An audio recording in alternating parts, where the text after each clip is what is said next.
it's easy to see why the ancients believed in a fate that controlled our destinies. Today, we are prone to call these fateful happenings accident or coincidence. But the longer I live, the more I am inclined to think that accident and coincidence are the rule of life rather than the exception. One rainy, wind-filled night, I came home from a late emergency operation at the hospital. My housekeeper, Mrs. Grady, always made sure that every downstairs door and window was locked. So I was understandably suspicious.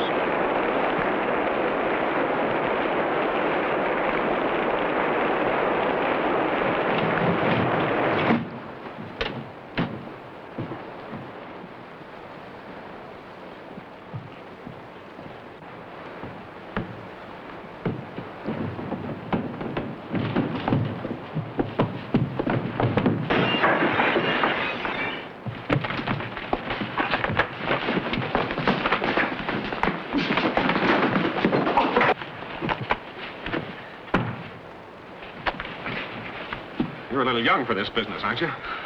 Here, let me look at that hand. Now, don't be a fool. I'm a doctor. Well, you've nearly severed the artery. Hold your other hand up here and grip your fingers tightly. Come on in the other room. Well, come on. You want to bleed to death? Hurts, huh? What's the difference? You're doing me no favor. This ain't the first time I've been cut up. Now, don't try to get smart with me. I served my internship on the Lower East Side of New York.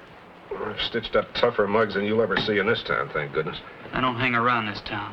I hate it. Yeah, police will be happy to hear that. I ought to have my head examined for coming back here. This town was always bad luck for me. Why did you come back? What's the difference? None. I had to go to a funeral. Oh. Your grandmother's, I presume? No, my mother's. Oh, it's an original twist. I should have paddled you and let the police worry about you bleeding to death. Breaks into people's houses so that he can go to his mother's funeral. My mother's dead, I tell you. If it hadn't been for my stepfather, I'd been with her when she was sick. Now, you stay right where you are. I'm not through with you yet.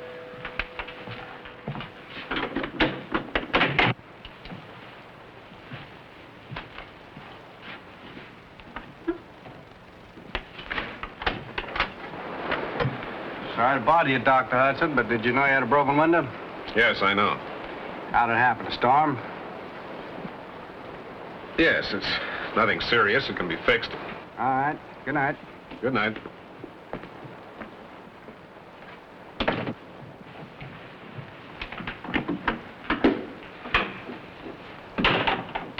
Why didn't you get it over with? Because I'm not ready yet. Now, let's get this story straight about your breaking in. You couldn't have expected to find much money here.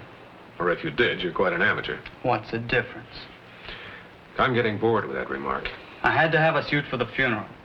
I wasn't going to let him crow over me because I look like a bum. Oh? And who is him? That guy that married my mother after my father died. You don't like your stepfather? I hate his guts. Well, there must be better ways of getting a suit of clothes than breaking into people's houses. Well, I was going to pinch him from one of the stores down on Broad Street. But the guys in there kept giving me the fishy eye. Anyway, the clothes were crummy. So I kept walking around trying to make up my mind. Then the stores all closed. How long have you been away from home? A year, since I got out of high school. And how have you been using that education? I get along okay. You better wear a sling for a couple of days. Take the pressure off those stitches. Do you like your father? He was the best. Brothers and sisters? And you're pretty much alone in the world. Don't you think it'll be worth an effort to try to get along with your stepfather? I've heard this record before. Call the cops if you're going to. No. I think I'll let you go to your mother's funeral. Might do you some good.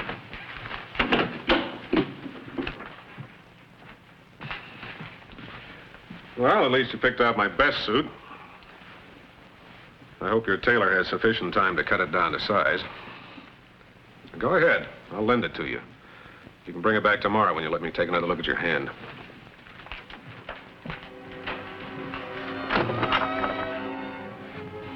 rain stopped. You might even keep the crease in my trousers if you hold them properly. Take care of that hand.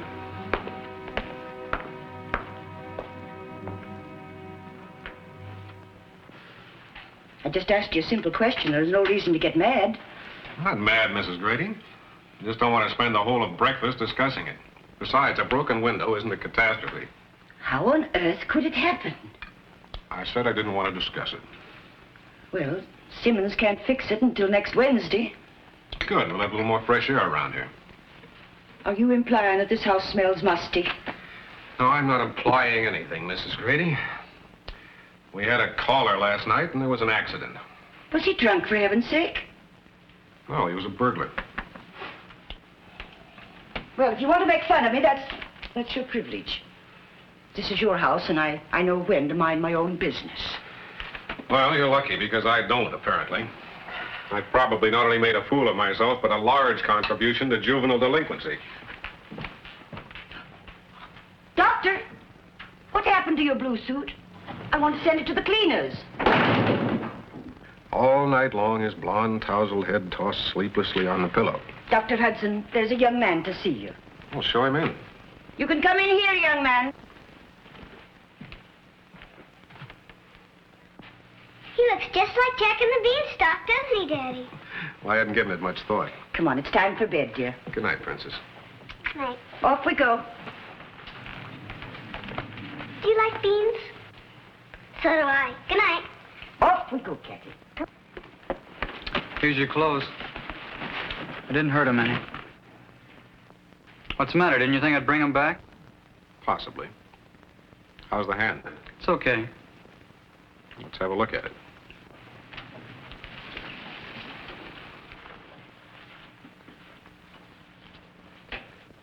Pretty rough, the funeral?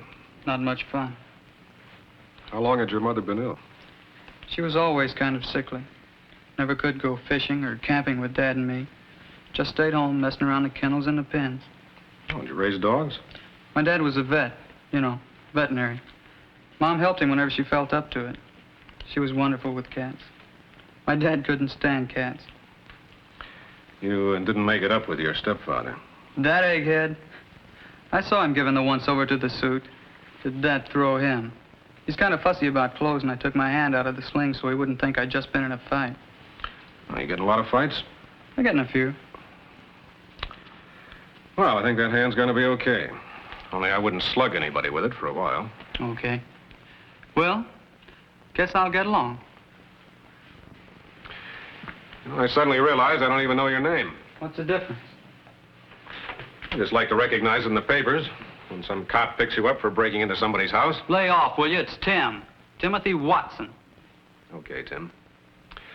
I never practiced blackmail, but you're not going to get out of town until you fix that broken window. I don't know anything about windows. This will give you a chance to learn. Okay. I'll come back tomorrow. Mm-mm. When I blackmail anybody, I do it right. Oh, Mrs. Grady, the spare bedroom's made up, isn't it? Yes, it is, Doctor.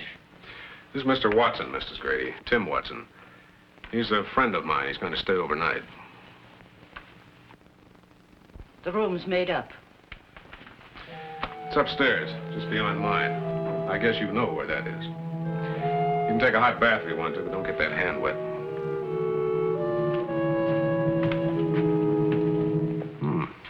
Excellent. What are you looking for, Doc? Evidences of intracranial pressure. Is it good, huh? Oh, indeed. That's what we got rid of when we operated on you. Can't have anything happen to my star patient. Well, Tony, you're still the miracle, man. How are things going in the restaurant? Oh, just fine, Doc. When are you going to let me pay back the money I owe you? Oh, I'll let you know. And when are you going to come to my place to have a nice Italian dinner prepared by my wife, Angelina? Soon, I hope. Tony, I was wondering if you'd have a job around the restaurant for a young fella. Any kind of a job. Oh, I'm a catch-on. This job is for another investment like me? I'm not sure yet. But if it is, would you like to have a share in it? Why, sure, Doc. Even if there's no job, I'll make one for you, for your special young man. Fine. And I'll send him around tomorrow. Oh, he's got an injured hand temporarily. Oh, there's a plenty of work for one hand. Goodbye, Doc. How's it going, Angelina? Oh, everything will be all right. You wait and see.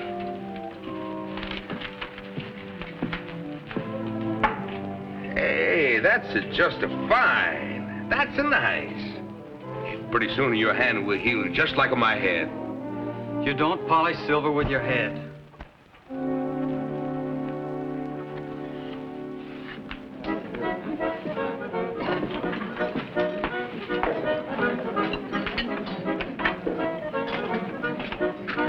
Did I say I was through?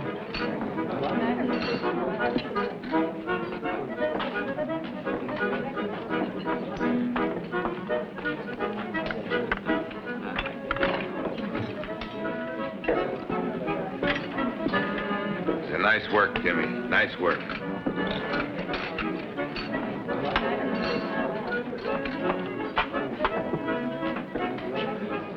Wait a minute. I didn't say I was through. You can get me a glass of water.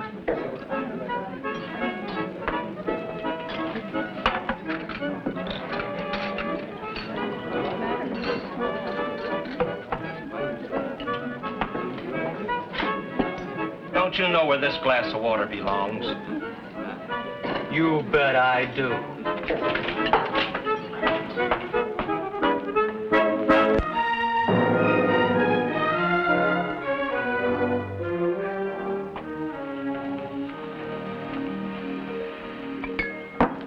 Well, aren't you home early?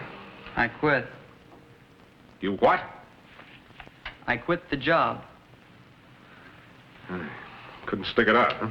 Any jerk can do that stupid kind of a job. And you're not a jerk.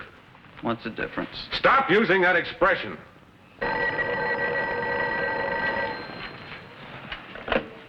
Dr. Hudson speaking. Yes, Tony's right here. I'm sorry, Doc. It was no Timmy's fault. The man is a very bad man, and he's no come in my place once more. You ask Timmy. He come back, and we forget the whole thing and no hard feelings. He start his job back again, huh? Now, just a minute, Tony. Tony says you can have your job back. In fact, he wants you to come back. What do you say? No deal. I'm sorry, Tony's not interested. Yeah, well, thanks for trying.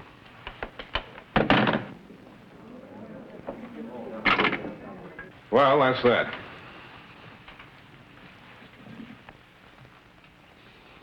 Just what is your idea of a job? One that would be good enough for you? Maybe a job around the hospital. Oh, fine. That's all we need at Center Hospital, surliness and bad temper.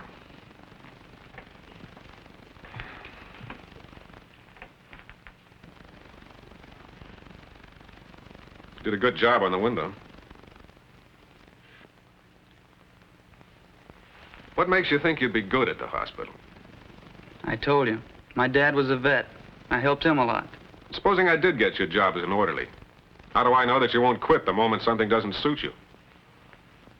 Okay. You're sore about Tony. You think I've let you down. So? I'll take a powder.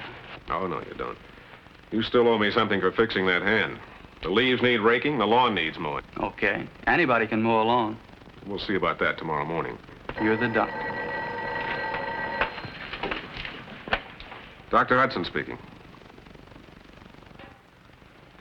Oh, I just got home. I haven't had dinner yet. Okay, I'll be there in 15 minutes.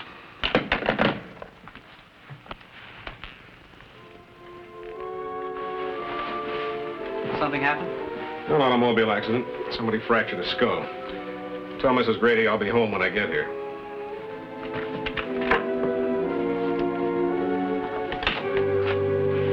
Good luck, Doc.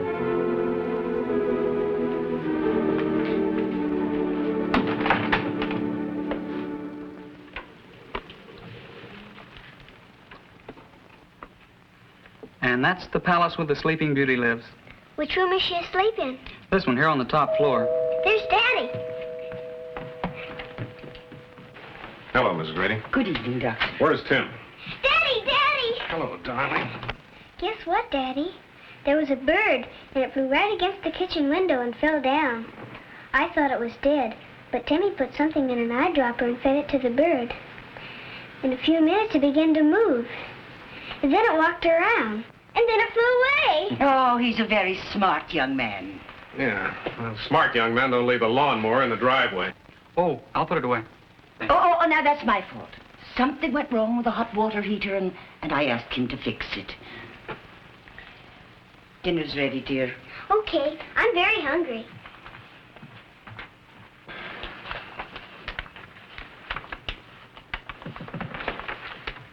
Can't you find anything more elevating to read than that? It's got pictures of dames. Anything wrong with that? If I were your father, I'd put you over my knee and take some of that impudence out of you. No, you wouldn't. Because my father didn't believe in it. He never laid a finger on me. Maybe that's what's wrong with you. My dad was the greatest guy I ever knew. He thought I was okay. Then why don't you do something to justify that belief? You told me you finished high school. Haven't you any idea of making a place for yourself in the world? You mean mowing lawns? Look, when I was in medical school, I mowed lawns, stoked furnaces, waited on table, anything to make $1. That's different.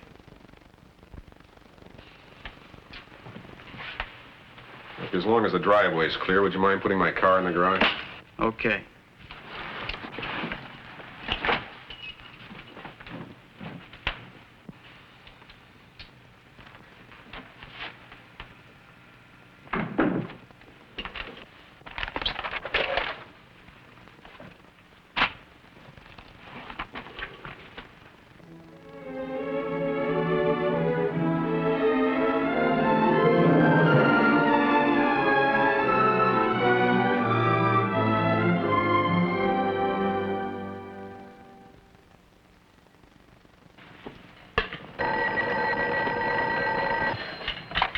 Dr. Hudson's residence.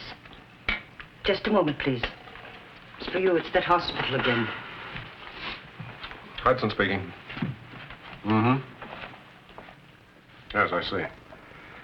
Okay, prepare for surgery. Another emergency? Yeah, ruptured appendix. Oh. Oh, Tim, I wonder if you'd mind getting a car out for me. Sure thing. I don't suppose you'd want to come along to the hospital with me. You mean it, Doc? Why not, if you want to? I'll get the car.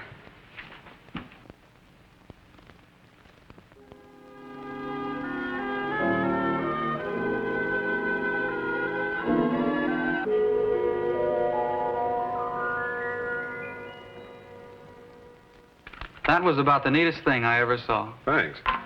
Didn't upset you, the sight of blood? What's blood? You were helping the guy. He'll have a chance to live now, won't he? I hope so. Look, I've got a lot of things to do around here.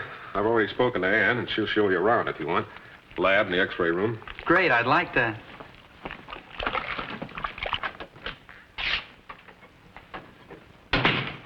Mr. Olson? Yes. Dr. Hudson? Yes. They told me you wanted to see me. It's about my stepson. The police tell me he's staying with you. Yes, Tim's staying with me. I thought it advisable to let you know indirectly. I dare say he's told you about me. Yes, he did. But if you'll forgive me, you don't quite fit the part. Well, I'm afraid I don't fit any part in that boy's life. I've tried. And now that his mother's dead, I feel an obligation to go on trying, but I don't seem to be able to get through to him. Would you like to tell me all about it? Yes. Thank you. I'm very grateful for what you're trying to do, Dr. Hudson. I'll keep you posted. Goodbye.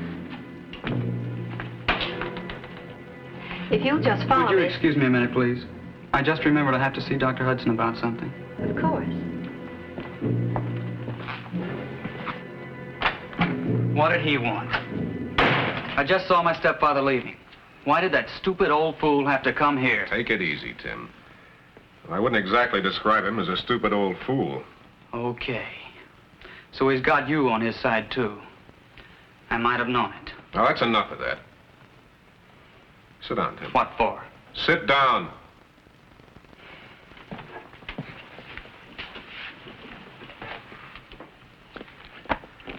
I think it's time you and I stopped sparring, Tim. I'd like to make an investment in you. I think it'll pay off. What would you like to be more than anything else in the world? I guess you know. I think I do. But I'd like to hear it from you. I want to be a doctor. But how does a guy like me become a doctor? College, medical school, years of back-breaking work. But even that's only part of it. You have to be a fighter. I guess I'm kind of a fighter. Sure. With your fists. But a doctor's got to fight against disease and death. And the only weapons he's got are study and hard work and patience. You're not very patient. No, I'm not. I guess it's part of me that never grew up. It's caused me a lot of trouble. But before you decide to become a doctor, you have to decide whether you want to be grown up or not. Of course I want to grow up. A lot of people don't, you know.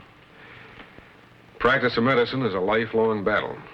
You have to face the fact that there are going to be fights that you can't win. Face 1,000 failures. But you can't quit, and you can't walk out. I still want to be a doctor. Well, maybe that's the best answer. Maybe it's the only one. Okay. We'll check up on your high school grades and see about getting you into a college. You really mean it, Doc? Sure, I mean it. On one condition. That all this remains a secret between us.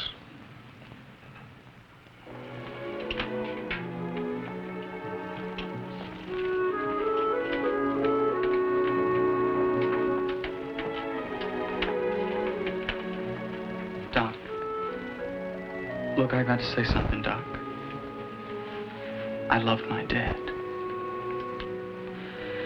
I guess I got the idea of being a doctor from hearing him talking about how he'd wanted to be one. I thought he would have been the greatest. It made me sore that he didn't get the chance. But it's not the same deal, Doc. I've seen you now, and I know that Dad. He didn't want to go out on night calls. He used to go fishing sometimes. He wasn't a fighter. But I sure loved him.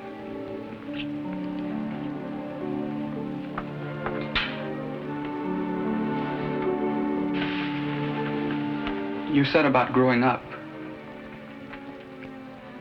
Every time people said my stepfather was wonderful, I hated him.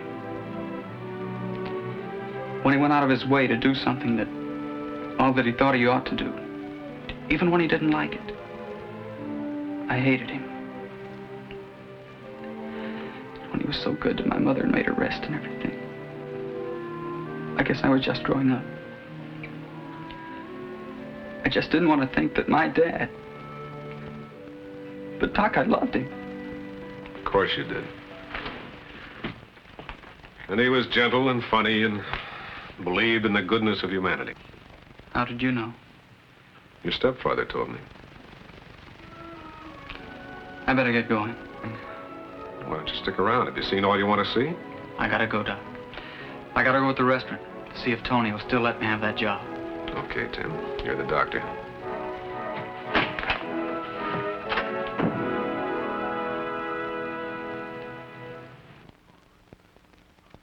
The old proverb says that the child is father to the man. But certainly in the case of Dr. Timothy Watson, it's difficult to identify him today with the sullen boy I found in my house that night years ago. Perhaps the more accurate proverb is that only certain qualities in a child, the ones that grow up and mature, become true father to the man.